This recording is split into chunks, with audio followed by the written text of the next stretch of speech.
In a world where autism is often seen as a disorder to be fixed, there is a growing movement of people who are fighting for affirming care. What does affirming care mean for autism? Also, what might that look like when an individual with autism is a person of color or when English is not their first or primary language? How might we examine the social and cultural messaging that can impact an individual with autism? Welcome to People of Color in Psychology, the show that explores mental health topics specific to culture, diversity, and communities of color. I am your host, Jack Tsen.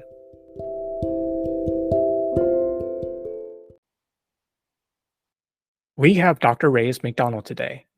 She is a bilingual licensed psychologist and a licensed specialist in school psychology with over 17 years working in public school settings.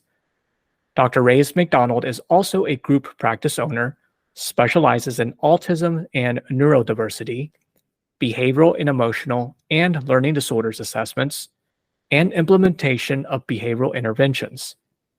As a Latina, second-generation immigrant, and Jewish Portuguese descent, Dr. Reyes-McDonald will be having a conversation with us today about the value of affirming care for autism and neurodiversity, especially with clients of color.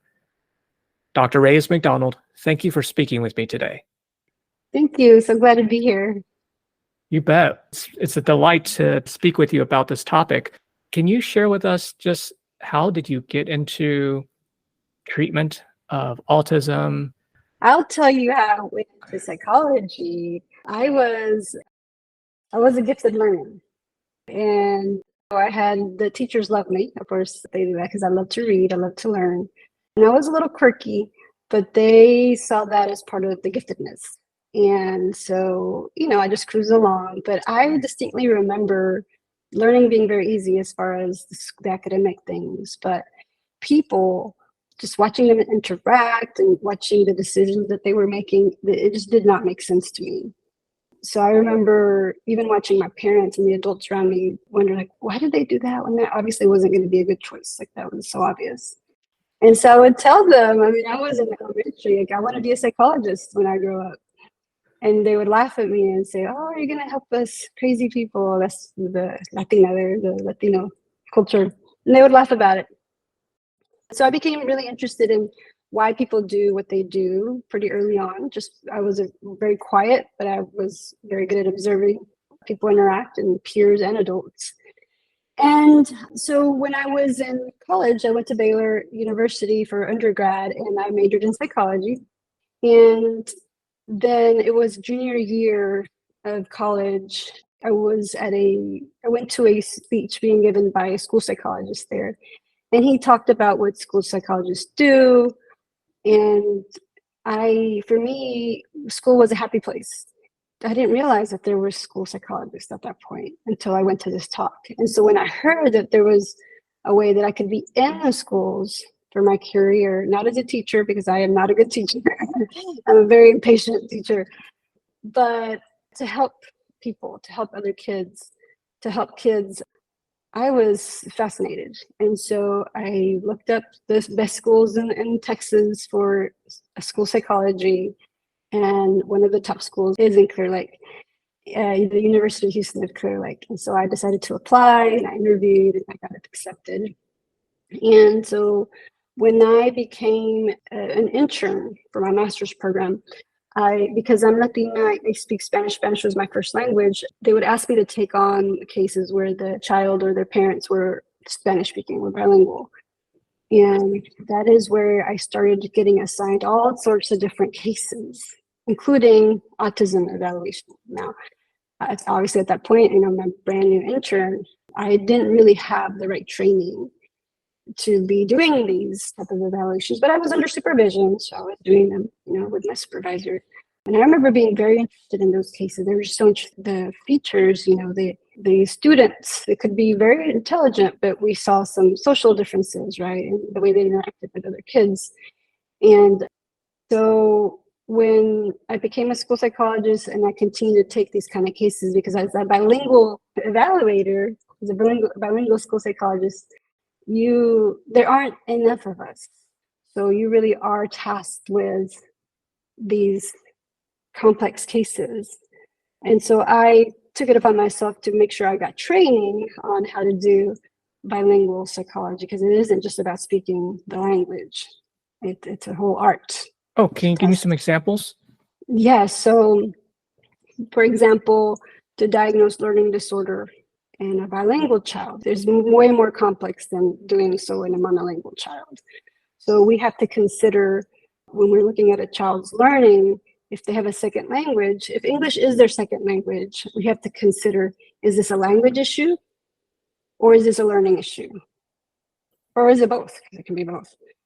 And so I sought that training from people in my district that were experts already. And so they taught me. And then along the way, other trainings from national experts, Dr. Sam Ortiz, for example. And then I did that for some years. And then when I heard about the University of Houston starting this school psychology program, this doctoral level school psychology program, I was really interested, because at that point I was thinking, what else can I do for these students? The parents were asking me, can you see my child after school? Can they come to you and see you for counseling? And I had to tell them, I can't, my license doesn't allow me to work outside of the schools like that. And so as a master's level LSSP, we were not even allowed to call ourselves school psychologists as a master's level, this licensed specialist in school psychology. We recently won the right to call ourselves school psychologists as a master's level LSSP, but I'm not sure if it's already in effect right as of today. It's coming. But back then I could not, and you still cannot practice outside the schools as a master's level school psychologist, you cannot. And so I decided I'm going to go back, get my PhD so I can become a licensed psychologist, and I can help kids, not just in the schools, but outside the schools. And so I can get more training on how to work with autistic students.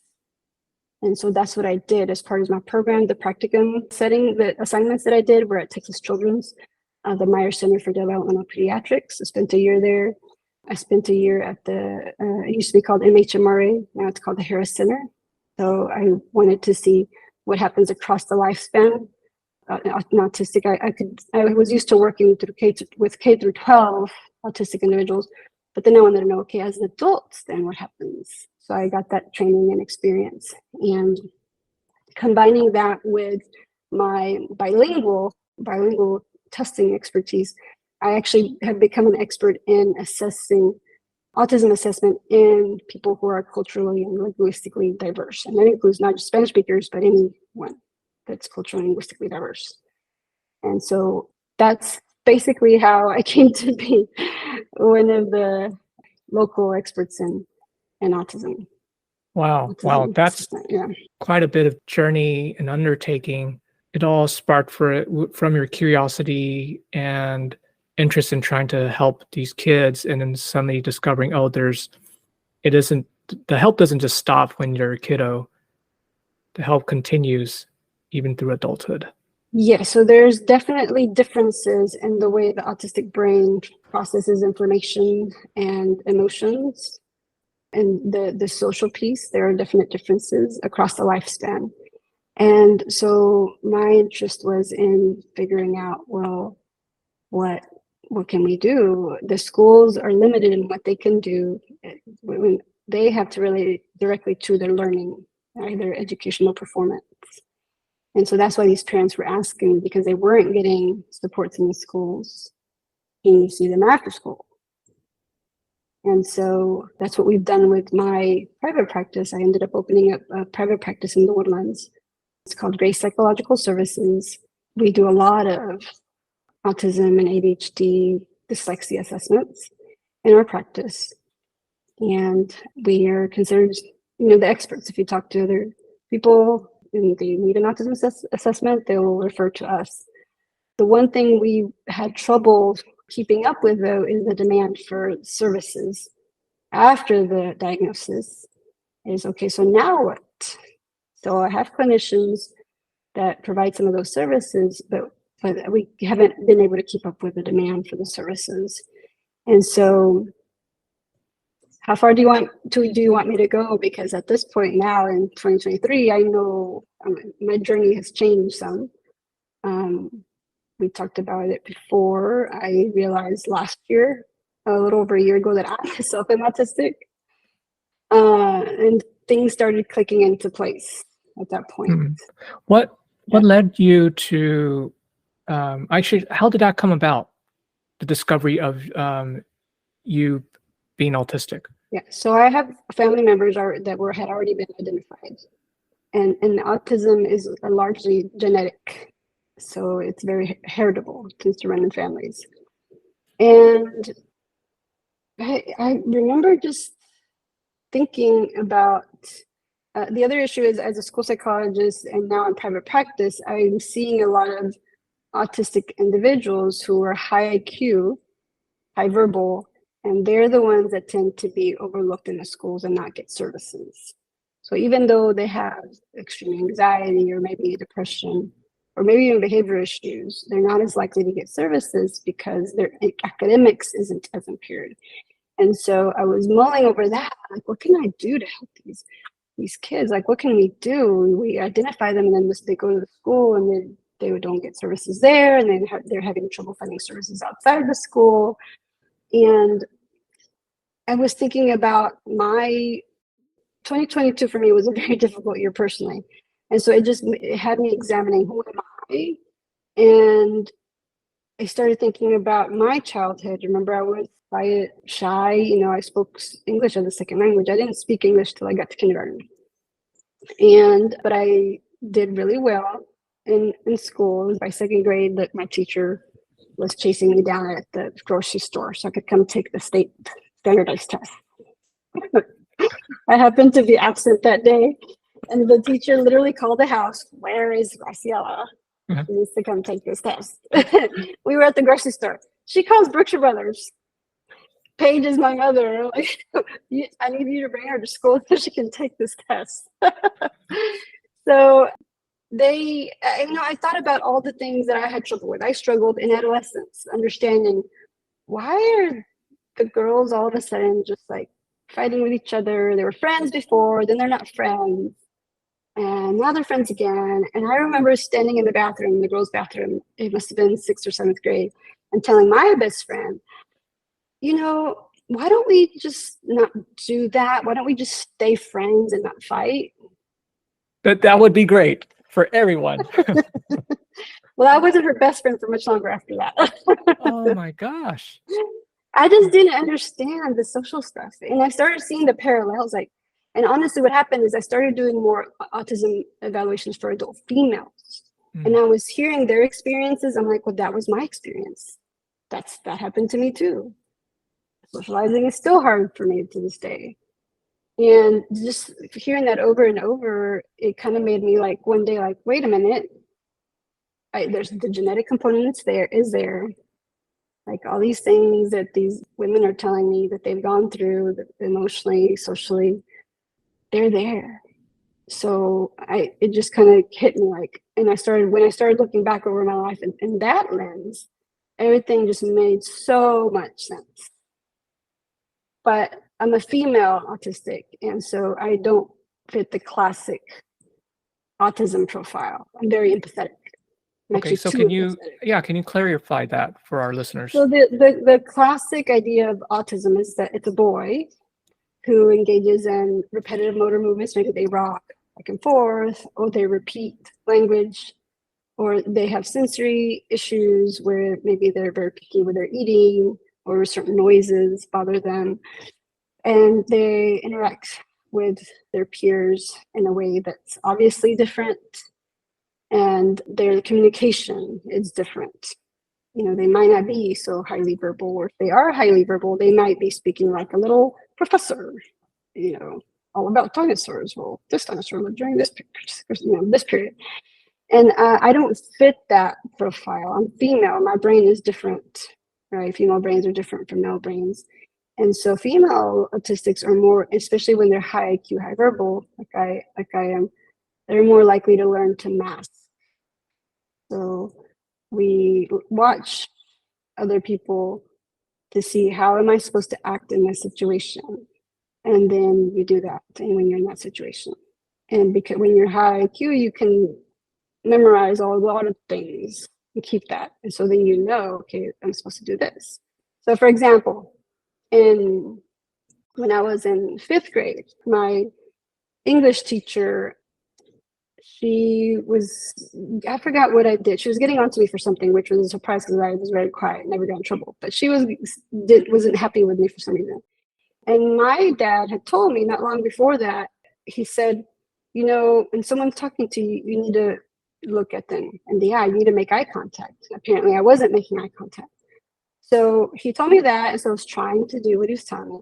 So this teacher, and she was getting on to me, and so I was looking at her. I was making eye contact with her, listening to her. Well, she took offense. She thought I was being sassy by looking at her in the eye. And I remember thinking, like, I thought I was supposed to look people in the eye. But that's what I was taught. I was told to do more. But then I learned, okay, you can't do it just looking at directly too long. Like, there's subtleties to it, right? You have to look away. And I remember that was something. So you're looking, for you, it's a direct, intense gaze. Yeah, it isn't. I see. It was like this. It was more like, I got to focus. Well, it was long. Yes, focused, yes. And I think too long. Yeah. And I didn't understand the subtleties yet. And I remember learning that in middle school, learning about the subtleties and watching how other people made eye contact to learn. But I learned. And so most people, if they know me, if they meet me, they're probably not going to just deduce that I'm autistic. Yeah. And I want to clarify for our listeners, just because they can't see, that when you were demonstrating the eye gaze, I can totally see how, that gaze, if someone looked at me this way, it demonstrates a different social message as opposed to someone kind of looking lightly. So I just want to clarify that for our listeners. Yeah, I do, and I still do have an intense gaze as an adult. I don't know what that's about. I still haven't figured that out. Like, what makes, because adult people give me feedback. Well, you have an intense gaze, like in social situations. Oh. And I asked, like, what am I doing? I don't understand, because I learned not to look too long, but now it's not even about the length of the eye contact. It's something about my particular eye contact that's very intense for some people. Yeah. So these are some of the things that you're highlighting, the differences, between the male, female, also your personal experience. Can you tell us a little bit more of what affirming care looks like for autism? So one of the classic autistic boy doesn't feel empathy. They don't understand why other people, are sad when they're sad, But as a female autistic, I actually am too empathetic. And this is true of that's just a myth, because that's true of male autistics as well. A lot of us are too empathetic. And what happens is when you're too empathetic is you literally will feel what the other person is feeling. And it's too much. Because imagine you're talking to this person, and you're like feeling there what this person's feeling. It's a lot. And so sometimes you just don't know what to do with all that. And so you may freeze at that point. So it may look like you don't care, you're not reacting, but it may be that it's just too much at once for you. And so I believe that the autistic part of me is why I'm a psychologist today. Because I am empathetic. I do want to help people. I've been observing people for decades now, and I decided that I wanted to help them. I like helping people, and especially kids. For whatever reason, I really like helping kids. And so, because I think that kids are innocent, I believe in the clean slate theory. And so I believe that we can make a big difference in how kids develop when we work with them when they're younger. Yeah. And what about the idea of the intersectionality between, diversity and autism? So if, let's say, your client is Hispanic, and also we're thinking about affirming care, what does that look like for, say, a clinician? How would we? Yeah. So I think a big part of it is accepting. And again, my cultural background is Latino. So in my family, some people really liked me, and some people did not like me. My differences, specifically. And even in my own family, some people were accepting that's who she is, and other people were like, well, no, she shouldn't be like that. And there was some generation. I was raised by my grandparents. My grandparents were more just like, okay, that's just who she is, and they love me no matter what. But the younger generations, I think I saw more of, well, why is she like that, right? And so as clinicians, I think we need to be aware of the cultural background that client has been raised in, because they may be getting different messaging. So in the Latina culture, it's very much, well, the way I was raised, again, I'm second generation, was paternalistic, right? Patriarchal society, machista. You're a female, you're not allowed to go do the things that your younger brother gets to do because you're a female. Well, why? Because you're a female. Well, that's not fair. Well, and as a kid, I fought against the whole machista culture, and I did what I wanted to do. It didn't matter. I really, it didn't make sense to me. It still didn't. And so some of my family members weren't happy that I was not following the cultural norms. And so, to be honest, I'm very stubborn. And so I'm not the stereotypical stay-at-home. My parent, for example, my mother didn't even go to college, even though she was very intelligent, because she wasn't allowed to. But I was. My grandparents, actually, her parents supported me in getting an education. So, but I was very stubborn about it too. Like, I wasn't just not going to do it. It's something I wanted to do. So I think as clinicians, we need to take into account where this person comes from, and understanding what they've been raised to believe, because there can be some guilt with that. For example, I had a client, an adult female, we were doing an autism evaluation, and they had a lot of guilt about not wanting to be around the family. In Latinos, we have big family gatherings. You're socializing, that's what we do, like on a weekly basis, maybe more than that. And so she couldn't do that. She didn't do that. And she had a lot of guilt about that. When we finally, came to the diagnosis, it made so much sense. And she literally was crying in relief. I'm not a bad person. Oh, you're not a bad person. I'm autistic. Yeah, you're autistic. And so you have a different way of relating to people. And so that's one way you're thinking about shining some light on this particular topic for our clinicians, giving them some skills to consider. Yeah. So affirming to me means accepting that autism is a part of the person. It is who they are. It's not something that can be erased or fixed. It's not something that needs to be fixed. It's just who they are. And with autism come a lot of strengths as well, a lot of good things. Yes, there are some differences. Doesn't mean it's bad. Different doesn't mean to be bad. It's just different. And so what we want to do is to focus on the positive. So, okay, who are you, first of all? Because once we know who we are and why our brain works the way it does, I think it's such a relief. And you're like, oh, that's why this is hard for me, or that's why. And once you know that, and you can accept yourself as an autistic individual, then you can look at, okay, what are my strengths? What comes really easy for me? And what's maybe more difficult? Is there anything that I want to change? For example, I want to get better at chit-chatting, in a group setting. Okay, well then we can work on that. Or I want to have more friends. Okay, well, what does that look like for you? What do you want? And what's difficult for you? Because as an autistic, like I said, it's difficult to understand the rules, the social rules, and why they're there. And it doesn't make sense. One of it is, for example, me personally, I still have this particular issue, is I was taught to say what you mean and mean what you say. And I read it just the other day. Oh gosh, I must have gotten you in trouble all the time. And I read it just a few days ago, so some article.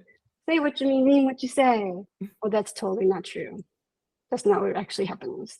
And so we can teach our clients, okay, this is what they're saying, but that's not what they're actually meaning.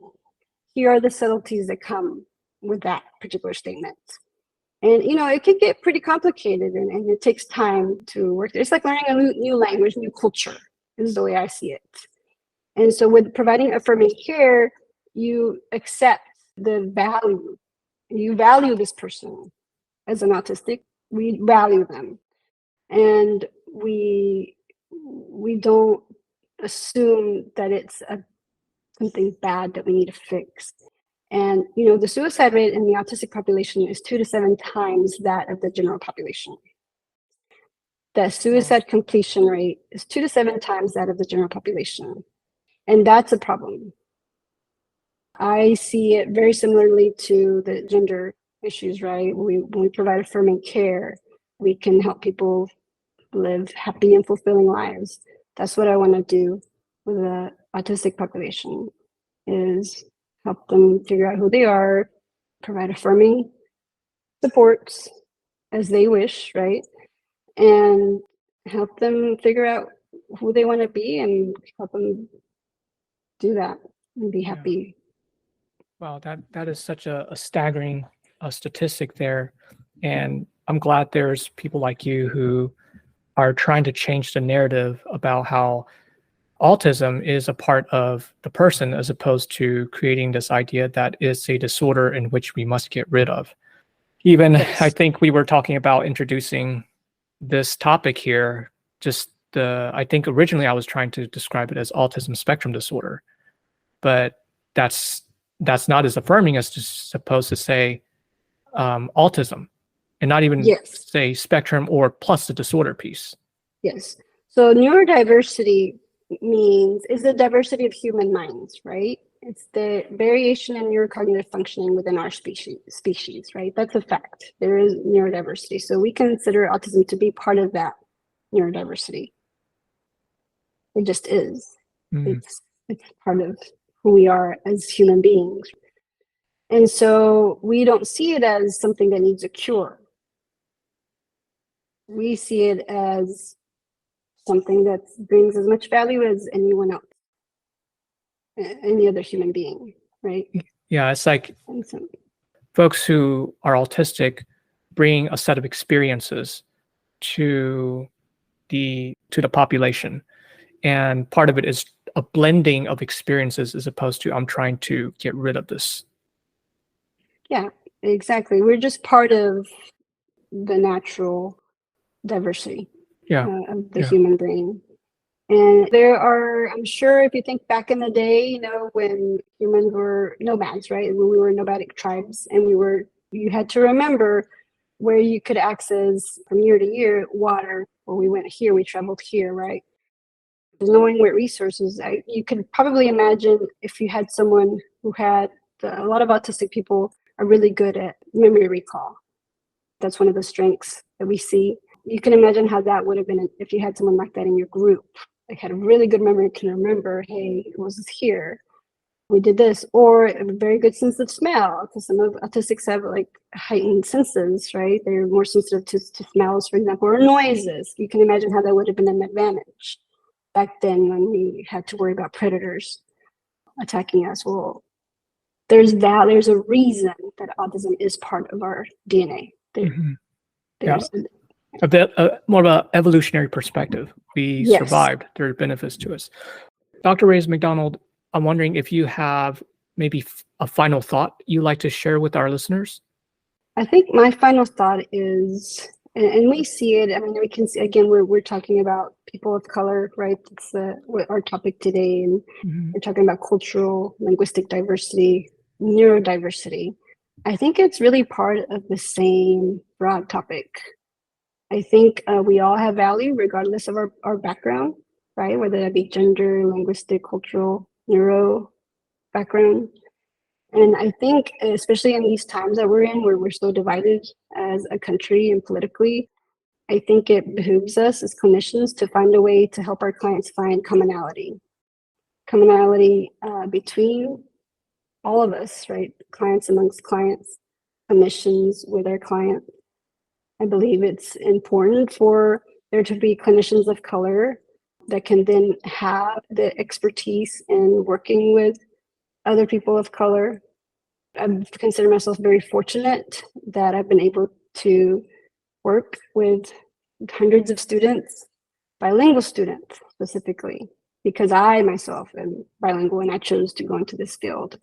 I believe that that's my purpose here and on this planet is to help specifically students. And I think, again, the autistic part of me is a big part of why I took the time, why I get so much out of it. To me, helping people makes me happy. I don't think I would have gone this path if I wasn't autistic and so curious about why do people act the way they do. So I think that we all have value regardless of our backgrounds. All right. Well, thank you so much for your work and the significant contribution that you've made to your community as well as the people around you. Yeah. All right. Thank you. Thank you for inviting me. You bet. And so where can people find you? So our practice is Grace Psychological Services. Our website is gracepsychological.com. We're located in the Woodlands, Texas. And our newest project is called the Grace Autism Center. So stay tuned for that. We are opening our doors August 1st, 2023. So right now we're gearing up to make sure that we're ready to start seeing clients. And with our neurodiversity Affirming Care this August, we're very excited about that. Wow. Well, I am excited for you. And, I hope you have a fantastic opening. And are y'all recruiting clinicians for that? Yes, we are recruiting clinicians who have experience in working with the autistic population or even people with ADHD, dyslexia, and who are open to working with us on this vision, again, providing affirming care for neurodivergent individuals. All right, Dr. Reyes-McDonald, again, thank you so much for your time. You're welcome. It was great talking to you.